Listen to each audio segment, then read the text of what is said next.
소아 다빛나는 말씀 묵상의 요한 전사님입니다. 다들 주말은 하나님 앞에 거룩하게 잘 보냈나요?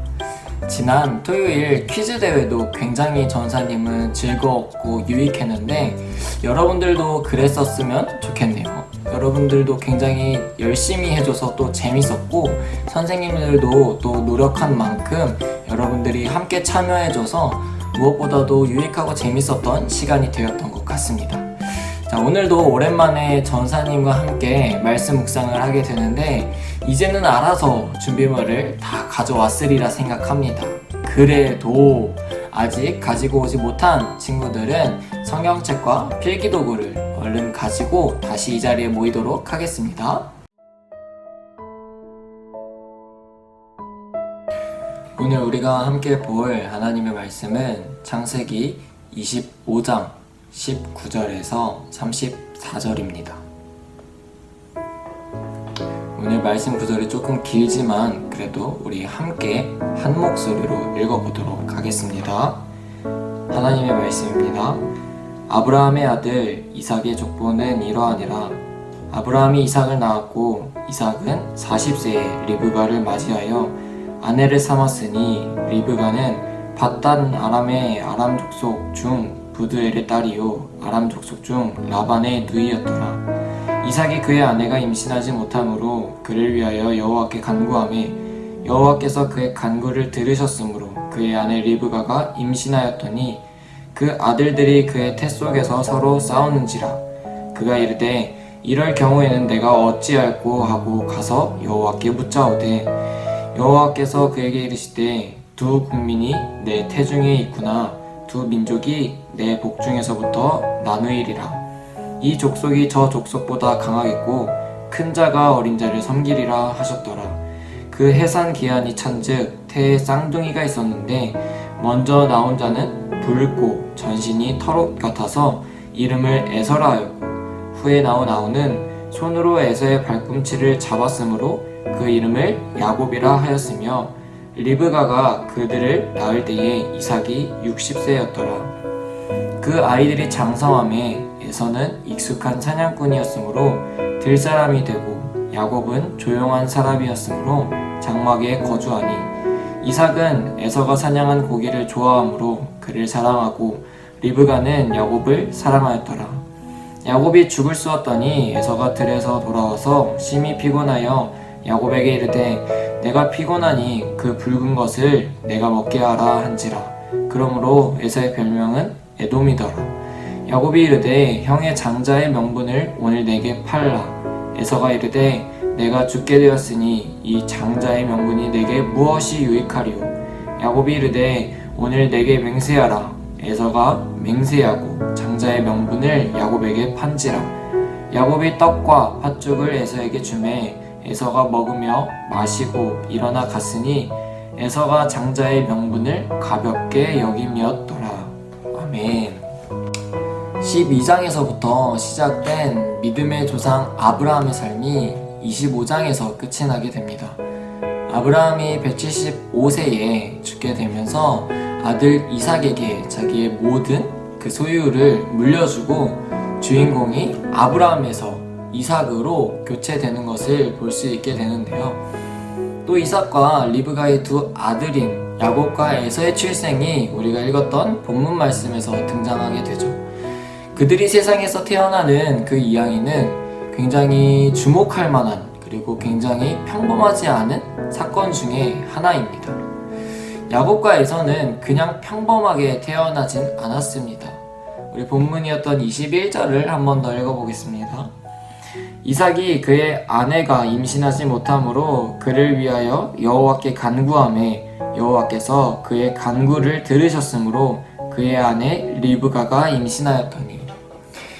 이삭의 아버지인 아브라함도 오랫동안 아이가 없었습니다. 자녀 없이 지냈는데 그렇게 하다가 하나님 앞에 간구하고 기도하여 얻게 된 아들이 이삭이었습니다. 이삭 또한 40세에 결혼하고 20년 동안 아이 없이 지내다가 60세의 아들들을 가지게 되는데 이삭이 자기 아내 리브가를 위해서 하나님 앞에 간절히 기도하고 또 기도하여 얻게 된 아들들이 바로 야곱과 에서입니다. 그런데 이들이 태어나기 전에 이미 하나님의 계획이 있었습니다. 22절을 우리 한 번 더 보겠습니다. 그 아들들이 그의 태 속에서 서로 싸우는지라 그가 이르되 이럴 경우에는 내가 어찌할꼬 하고 가서 여호와께 묻자온대. 아멘. 22절에 보면은 하나님께서 이들을 향한 계획들이 분명하게 나타나 있어요. 야곱과 에서는 태어나기도 전에 이미 리브가의 뱃속에서 서로 다투는 일이 성경에 기록되어 있는데, 그리고 리브가는 여호와 하나님께 이렇게 질문합니다. 왜 내게 이런 일이 일어나는 겁니까? 라고 질문을 해요. 그러자 하나님께서는 두 나라가 내 몸 안에 있다. 그리고 두 백성이 내 몸에서 나누어질 것인데 한 백성이 다른 백성보다 강하고 형이 동생을 섬길 것이다 라고 말씀을 해주셨습니다. 마지막에 뭐라고 하셨죠? 형이 동생을 섬길 것이다 라고 하셨습니다. 단지 뱃속에 두 아이가 있다기보다는 두 나라가 있다는 것을 아주 강조하고 있습니다. 그것은 이들이 큰 나라를 이룰 것이라는 하나님의 메시지가 담겨져 있는 것이죠. 그들은 태어날 때부터도 완전 서로 달랐습니다. 에서는 태어났을 때부터 다 자란 사람처럼 거칠고 털이 몸에 많았고, 야곱은 털이 없고 다른 아이처럼 굉장히 연약했습니다. 에서의 특징만 봐도 나중에 그는 굉장히 강한 체질을 가지고 있음을 성경을 통해 우리는 알 수 있고, 그가 용감하고 활동적인 사람이라는 것을 우리는 추측해 볼 수 있습니다. 또 반면에 야곱은 어머니와 있는 것을 굉장히 좋아했고 굉장히 가정적이었고 집에 있는 것을 좋아하는 조용한 사람이었다라고 우리가 볼 수 있게 됩니다. 또 26절에 아주 특이한 구절이 있죠. 그가 태어날 때 에서의 발꿈치를 잡고 태어나서 그 이름을 야곱이라 붙였다라고 합니다. 결국 이 야곱이라는 이름이 발꿈치를 잡고 태어났다라는 의미를 가지게 되는 것이죠. 시간이 흘러 그들이 성장하게 되었고, 에서는 육체의 정체성을 아주 잘 나타내는 사냥꾼이 되었습니다. 동생 야곱은 본문에도 나오듯이 굉장히 조용한 사람이었습니다. 조용하다는 것은 도덕적으로 흠이 없다 또는 순결하다 라는 의미로도 사용되어지며, 그는 목자로서 장막에 거하면서 지냈습니다. 그는 안전하고 조용한 양을 지키는 일에 더 애착을 가졌고, 나중에도 나오지만 야곱의 자녀들도 그런 목자의 일을 하도록 키우게 됩니다. 그런데 이 둘은 성격만 다른 것이 아니었습니다. 그들의 부모님이 그들을 사랑하는 애정도 달랐습니다. 이삭은 사냥을 하며 활동적이게 지내는 에서를 더 사랑했고, 에서 또한 아버지를 위해 사냥한 고기를 대접하여 아버지의 기쁨을 가지게 되었습니다. 또 리브가는 야곱에게 우선권을 준 하나님의 예언을 마음에 두고 있었기에 동생 야곱을 더 사랑했습니다.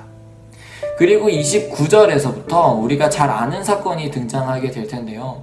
어느 날 야곱이 죽을 끓이고 있게 되는데 에서가 사냥을 하고 돌아왔습니다.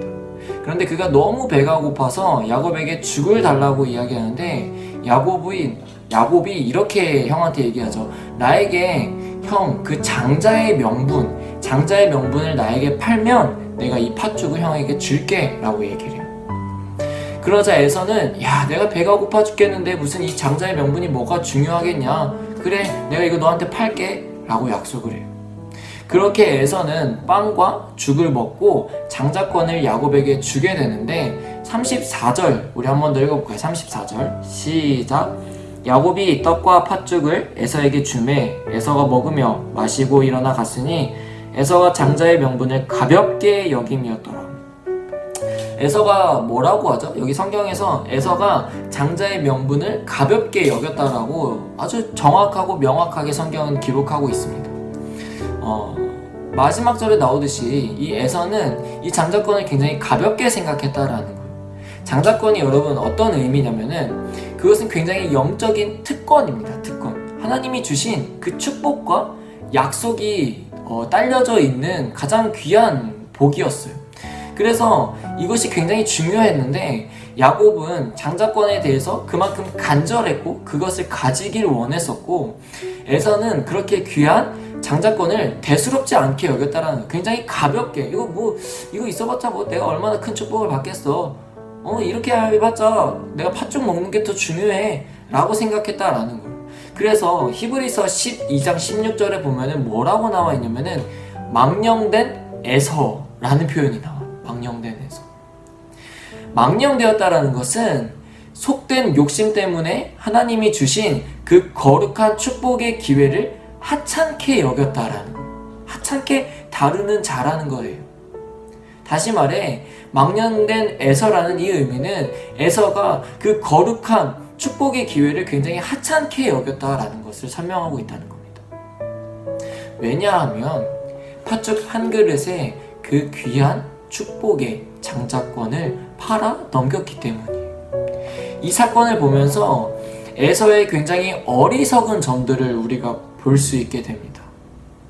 첫 번째는 에서가 식욕이 매우 강한 자였다라는 겁니다. 그는 아주 능한 사냥꾼이었어요.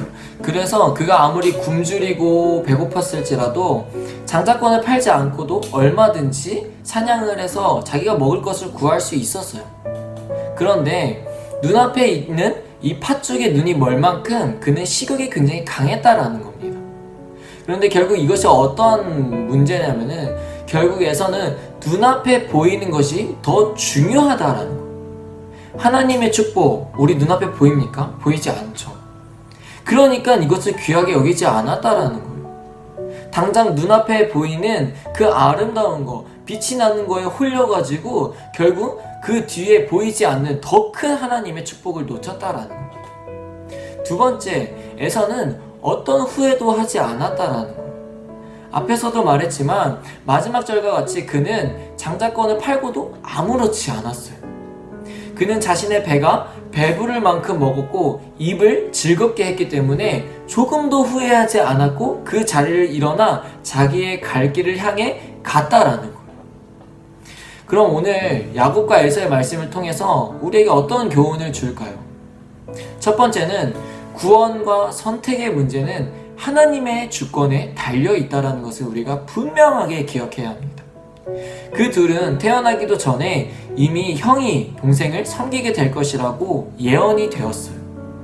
사도 바울은 로마서에서 이 사건이 사람의 구원과 선택이 인간의 행위에 근거하지 않고 하나님의 선택에 달려있음을 보여주는 사건이라고 설명했습니다. 즉, 구원과 그 축복은 우리가 받고 싶다고 해서 받는 것이 아니라 하나님께서 우리에게 허락하실 때에 그것이 이루어진다라는 거예요. 즉, 다시 말해서 그것은 굉장히 하나님의 은혜 아니면은 우리가 받을 수 없고 우리가 누릴 수 없다라는 거예요. 그럼 우리는 그것을 축복을 감히 받은 자라는 겁니다. 전도사님과 여러분들은 하나님께 선택받았고 하나님의 그 구원과 그 모든 축복들을 받을 수 있게 되었다라는 거예요. 얼마나 귀한 일입니까? 그럼 우리는 어떻게 해야 되죠? 그 축복을 굉장히 귀하게 생각해야 되고 우리 눈앞에 보이진 않지만 하나님께서 허락하실 우리의 그 복을 기대하며 기억하며 하나님 앞에 계속해서 한 걸음 나아가야 된다는 겁니다. 또 두 번째 우리가 기억해야 할 교훈은 세상을 사랑하다가 축복을 잃은 에서처럼 되지 말자라는 것. 야곱은 동생이었지만 하나님의 축복을 사모했습니다. 간절히 원했습니다. 이를 얻기 위해 자기가 가진 모든 것을 투자했어요. 결국 그는 하나님으로부터 축복을 받게 되었으나 에서는 어떻게 됐죠? 축복을 받을 수 있는 위치에 있었음에도 불구하고 영적 축복에 관심이 없었습니다. 그는 결국 세상을 사랑하다가 영적인 축복을 빼앗겼다라는 거예요. 히브리서 기자는 이 사건을 놓고 이렇게 얘기합니다. 한 그릇 죽을 위해 영적 축복을 판 에서와 같이 되지 말라. 이렇게 기록해요. 여러분, 한 그릇 그 죽을 위해서 그냥 눈앞에 보이는 잠깐 내 배고픔을 채우기 위한 잠깐 삐까뻔쩍하고 아름다워 보이는 하지만 속은 비어있는 그런 것들을 위해서 나의 그 영적 축복, 하나님께서 우리에게 허락하신 그 은혜의 특권을 함부로 파는 그런 모습을 갖지 말라는 겁니다. 말씀을 정리하겠습니다.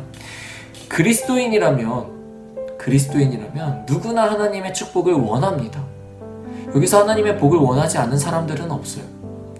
그런데 하나님의 축복을 잘 알고 구하는 사람과 또 그것을 잘못 알고 구하는 사람이 있다라는 것.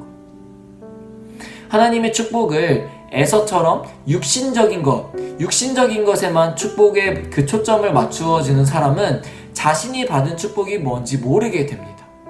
그리고 결국 그것을 잃어버리게 돼요. 그러나 하나님의 축복을 야곱처럼 육적인 것이 아니라 영적인 것에 맞추는 사람은 영적인 축복과 더불어서 육신적인 축복도 함께 받게 된다는 것입니다. 그러기에 어떤 어려움과 걱정이 생겼다 하여도 하나님께서 우리에게 주신 그 구원의 축복을 결코 가볍게 여기지 말고 우리는 자신이 내가 받은 하나님의 영적인 축복이 얼마나 귀한 것인지 깨닫고 그것에 대해서 늘 감사하며 하나님 앞에 기도로 또 구할 수 있는 우리 소년부 친구들이 되기를 주의 이름으로 축복합니다. 아멘. 우리 시간 기도하겠습니다. 사랑과 은혜가 풍성하신 하나님 아버지 주님 감사합니다. 오늘도 우리에게 새날을 허락하시고 하나님 말씀 앞에 설 수 있는 기회를 허락하셔서 진심으로 감사드립니다. 하나님, 오늘 말씀을 들음으로써 우리가 깨달았다면 이제는 그 깨달은 것을 우리의 삶 가운데에 나타낼 수 있는 주의 자녀가 되게 하여 주시옵소서. 또한 아버지, 세상에 유혹되어서 육체적인 것에만 따르고 아버지 어리석은 삶을 살아가는 그런 불쌍한 자녀들이 되지 않게 하시고 야곱과 같이 하나님의 그 영적인 축복을 사모하며 또 하나님의 그 복을 간절히 구하는 하나님의 백성이 되게 하여 주시옵소서. 아버지, 우리가 날마다 하나님 앞에 기도와 말씀으로 깨어있는 소년부가 되기를 소망합니다. 주님, 우리가 날마다 주님 앞에 무엇을 드릴까 고민할 수 있는 하나님의 자녀가 되게 하여 주시고 우리가 한 걸음 한 걸음 주님 앞에 더욱더 걸어갈 수 있는 우리 소년부 전체가 되게 하여 주시옵소서. 예수님의 이름으로 기도드리옵나이다. 아멘. 자, 이제는 광고 시간입니다. 첫 번째 광고는 말씀 묵상하는 시간을 하나님 앞에 드리는 여러분들이 되었으면 좋겠습니다. 여러분, 이 7시라는 시간에 맞춰서 말씀 묵상하는 게 참으로 어렵다고 생각할 수 있지만 그래도 우리가 그 7시라는 시간에 하나님 앞에 나와서 기도하고 또 말씀을 함께 봄으로써 우리가 하나님께 한 걸음 더 가까이 갈 수 있는 여러분들이 되었으면 좋겠어요. 자, 두 번째는 돌아오는 주일에 소년부 예배가 2번 드려지게 돼요. 1부는 12시 30분 그리고 2부는 2시 30분 이렇게 2번 드려지게 되는데 오랜만에 또 함께 모여서 얼굴을 보면서 또 예배했으면 좋겠습니다. 세 번째 광고는 지금 교회에서 온라인 재광 가족 찬양제를 진행하고 있습니다. 우리 소년부 친구들은 다 빛나는 찬양제를 한번 해봤잖아요. 그래서 이번에 가족들과 함께 참여해서 또 어마어마한 상품들이 기다리고 있으니 꼭 그 어마어마한 상품들까지 우리 소년부 가족들이 함께 타갔으면 좋겠습니다. 그럼 오늘도 우리가 하나님 앞에 말씀 앞에 서는 여러분들이 되었으면 좋겠고 우리 토요일 7시에 만나도록 해요. 안녕.